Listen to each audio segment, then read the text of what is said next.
Salute BookTube, welcome to my channel. Thank you for being here.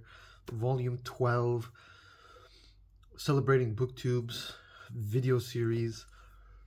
If you don't know why I'm doing this, you can watch the previous videos. I know I've been making a lot of videos. As I mentioned in the last one, I've been uploading a lot of videos and bombarding your feeds.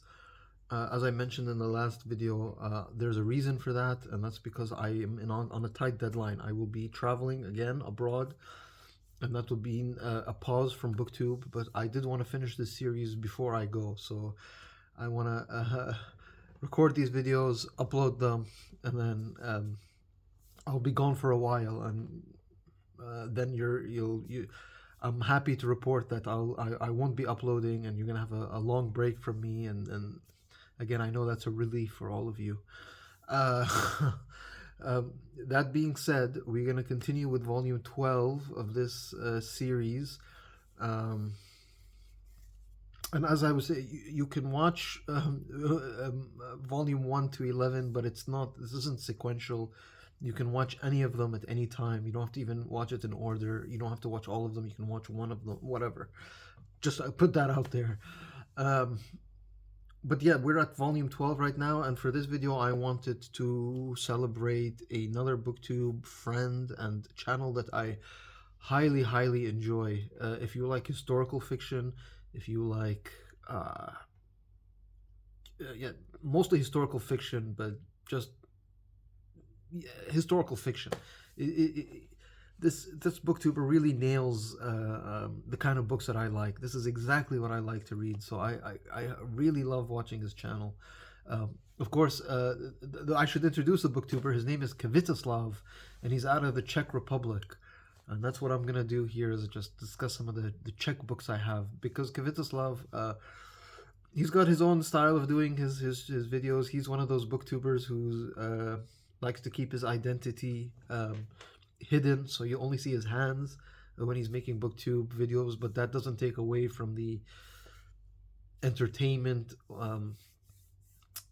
factor of his videos. Just very nice to watch.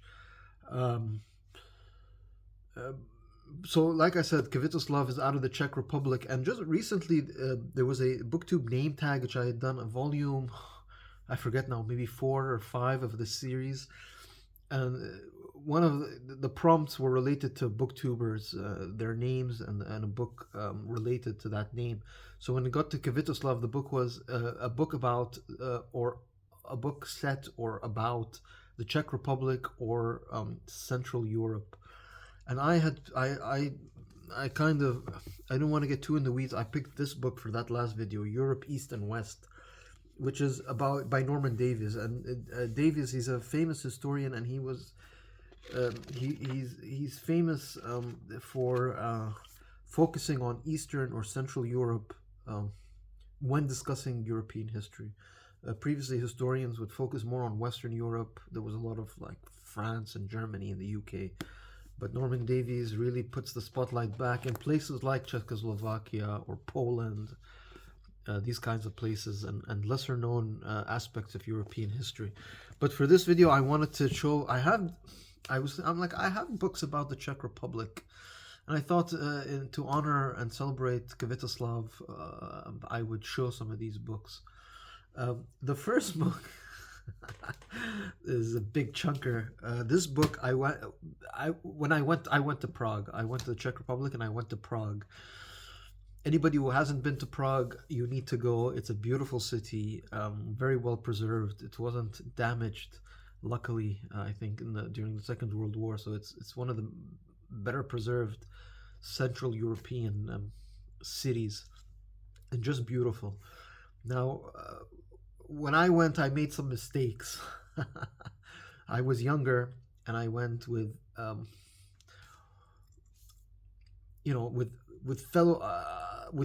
was traveling alone, but I met up with fellow travelers. Now, one thing you have to know about the Czech Republic is beer is cheaper than water. And the tourists I was with were Americans, and Americans like their beer. And when beer is cheap and you've got Americans there, it's a recipe for disaster. Let's just put it that way. Let's just keep it at that. Stay diplomatic. But one thing I regret what I did was I was too touristy when I went to Prague, and I only went to Prague. There's more to the Czech Republic than Prague, but I went with too much of a touristy focus, and I regret that because the Czech people that I did meet were really nice, and I had wished that I had left the drunkard American travelers, uh, and stuck to the Czech, to the locals. That's something I regret. It's something I regret, but that just means that I'm gonna have to visit again, and I learned my lesson. So next time, I won't make that mistake. I'll try to be less touristy, and because Prague is it's very touristy. I mean, it attracts a lot of tourists. Um, yeah, so definitely need a revisit. But anyway, when I was there, um, I went into the bookstore as I do when I travel everywhere, and I went to the new bookstore and I found this book, and it was, well, I'll show you the side, but it's very large, it's very heavy, and I was traveling, but I looked at it and I looked at it and I said, you know what, I'm gonna pull the trigger. This book will not just be a book to read and to learn from, but it'll be a souvenir in itself. This is the second edition of A History of the Czech Lands. Look at this big book. The cover is sort of like an old map of Czechoslovakia, or the Czech lands. You can see Praha there in the center, but there's other towns and regions, Moravia and Bohemia. And, the authors are Jaroslav Panek, Oldřich Tuma, and Et Ali. Is that a name? Et Ali, maybe Kvetoslav can. Is that a name, or is that and something? I think it's two authors, Jaroslav Panek and Oldřich Tuma et Ali. I think that's his last name. Kvetoslav, somebody who knows Czech names can correct me, but this book, look at that. You've got the crown of Saint. I can't even pronounce the name. Wencelas. I know I'm pronouncing that wrong. Commissioned by Charles IV on his coronation in 1347. So there's all kinds of some like medieval manuscripts, and it's just the history of the Czech lands, as the title says. But like I said, I pulled the trigger because it has nice images. Even get some modern stuff. I thought this would make an excellent souvenir, and it's one book. I've got anything, if I ever have, it's like an encyclopedia. Any question I have about Czech history, boom, I've got it here. So, and then you've got colored maps as well. I talked about regions.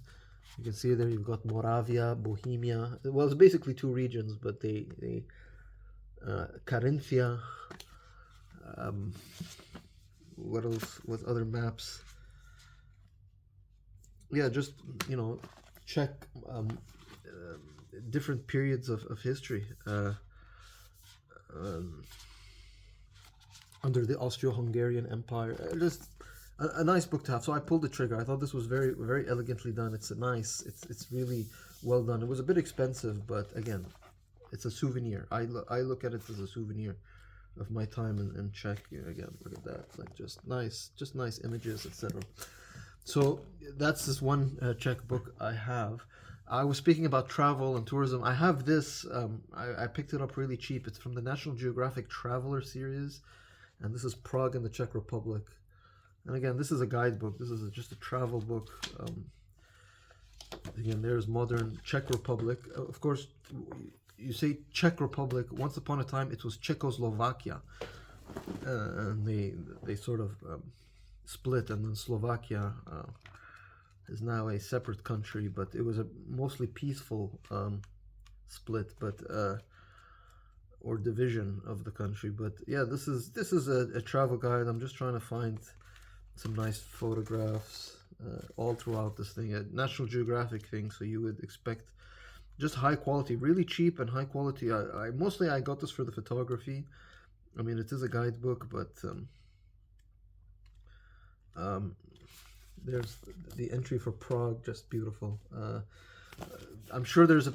I don't think I'm looking for that picture of the the Charles River, the Charles Bridge, the King Charles Bridge. You want to see that with your eye. You want to see it in a picture. So go to Prague. It's the moral of the story. Actually, before I went to Prague, my mother, my mother beat me to it. She went to Prague, and she liked it very much, as I did. Although we went on separate trips, I doubt she was with drunken Americans the whole time. But when she went, she also got me a souvenir. She got me this book. It's by Elena Jezhikova, and it's called 77 Prague Legends. And that's exactly what it is. It's look at the end papers there. It's a well made thing. It's souvenir. It's touristy, but it's nice. It's got all kinds of images. Let me show you. So you've got like there's the story and then there's images, well illustrated, artwork.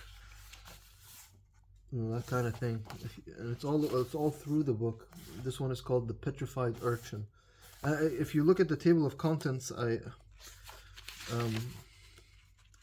at that. It's just a well-made thing. The table of contents, you've got the Old Town, you've got the Lower Town, or the Lesser Town, it's called. Then you've got the area called Hradčany. Hradčany, am I pronouncing that correctly? Kvetoslav. Excuse me. Excuse my poor Czech. Then there's Josefov, the Jewish quarter, the New Town, and then Vyšehrad. Vyšehrad. So it's different areas of Prague, and then stories related to it. And then, you've got maps. Look at that. It's really a wonderful thing. That person doesn't look very Czech. He looks very Eastern, very Middle Eastern. And I think that's one of the main stories. The first one is the old tower astronomical clock. The Czechs are just very scientifically advanced. The 27 beheaded Bohemian lords is the next story. But it was, I think, the third story. It's one of the earlier stories I saw. It. Yes, this one. It's called The Turk from the Ungelt. And you can see the art there. The Princess and the Turk. The Turk and the Princess. The opposite way around. And this is a story. Maybe I should read it. Again, the Czech name it's in Czech. I'm not gonna. Tinsky Dvor. The Ungelt, or the Teen Court, as it is also called, served from early times as the royal customs house. Merchants from faraway lands would offer and sell their goods here, and reside here and meet in its taverns and inns. One local innkeeper had a very beautiful daughter, but her heart was made of stone, and no suitor was good enough for her. Until one day some Turkish merchants arrived. Among them was a young Turk with dark, bewitching eyes. And as soon as the two set eyes on each other, a passionate love blossomed between them. Days and weeks passed as the lovers met in secret every night and told each other they would never part. But then the time came when the Turks began to think of returning to their native land. The young Turk promised he would come back, and the girl promised she would wait for him.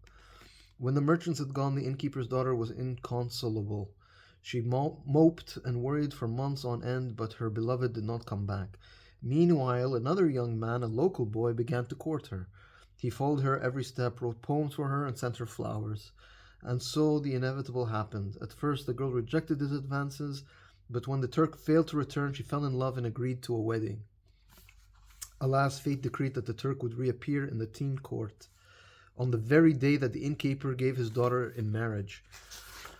As soon as the Turk saw his beloved dressed as a bride, his brown face turned grey, and when the bride spotted him among the wedding guests, she almost died of fright. Although she hid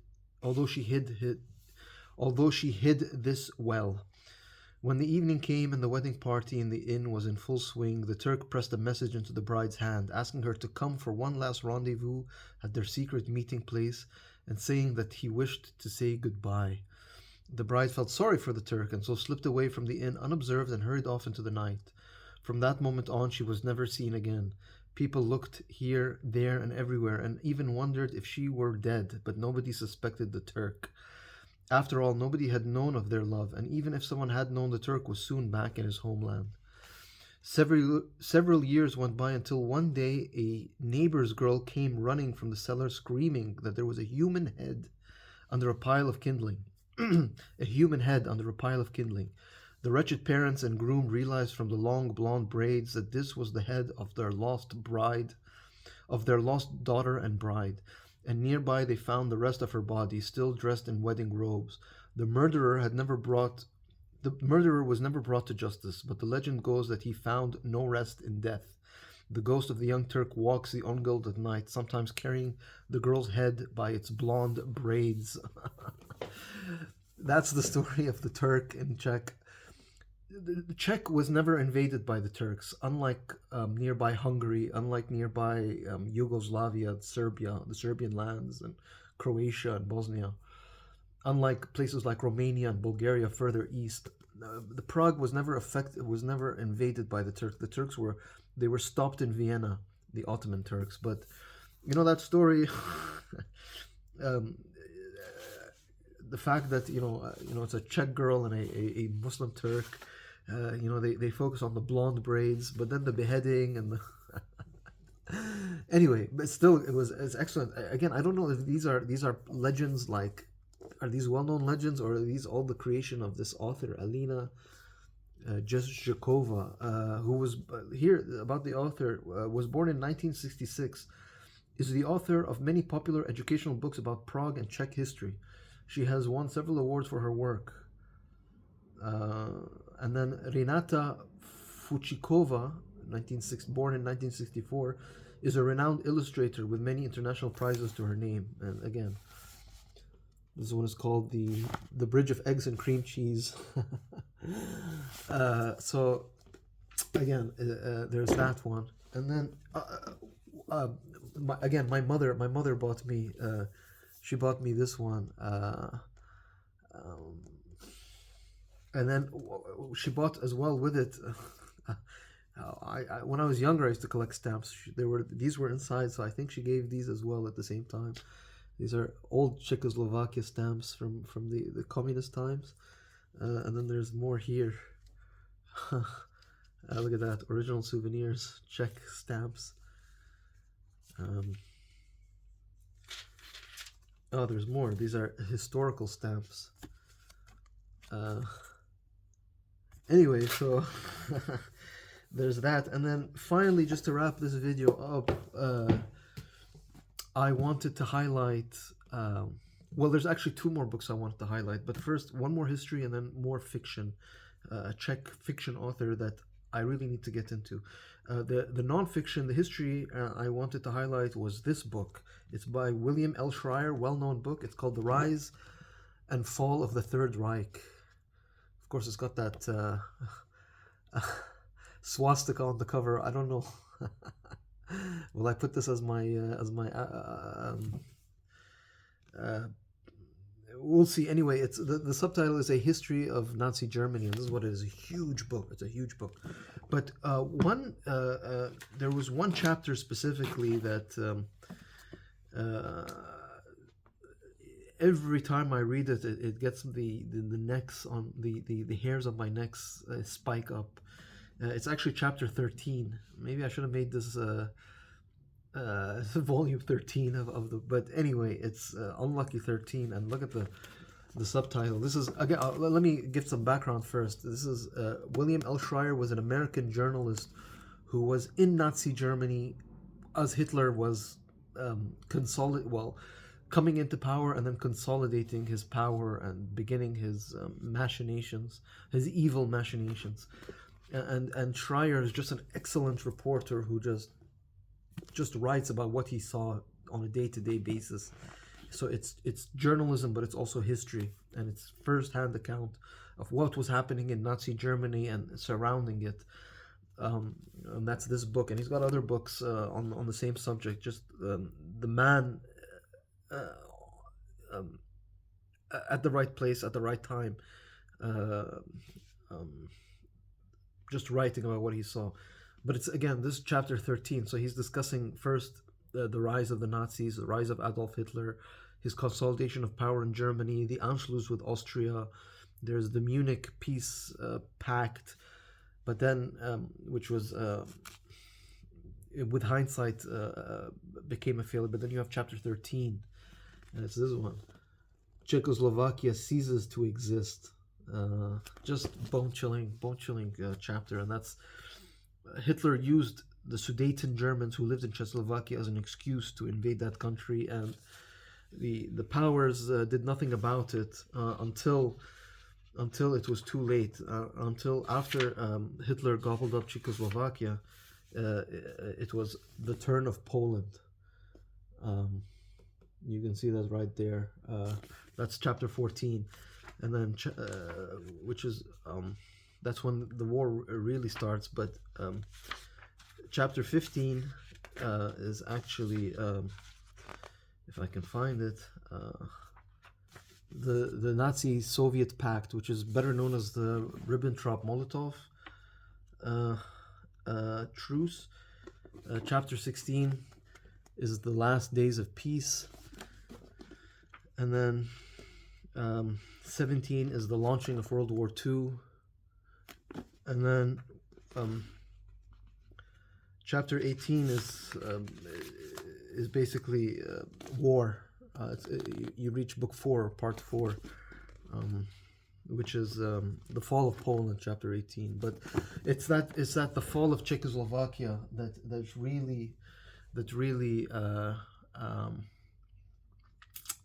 I don't know. It I've always, it's a big book and I read it a while ago, but that chapter and that chapter title, that heading, and the famous Neville Chamberlain Peace in Our Time.